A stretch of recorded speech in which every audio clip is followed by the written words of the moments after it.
আমাদের বাগানটার একটা ভেতরে রাস্তা দিয়ে যাচ্ছি। নতুন ধান উঠেছে, ধানের গাদি দিয়েছে মানুষ।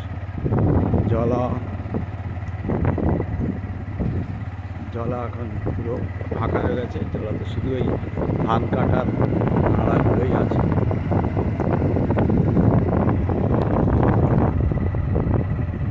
ধানের গাদি দেখতে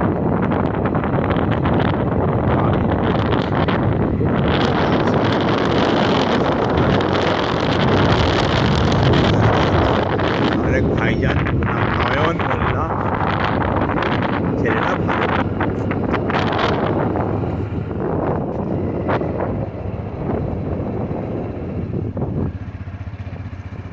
এদিকে আপনি দেখতে পাবেন আমাদের হাঁড়ি টব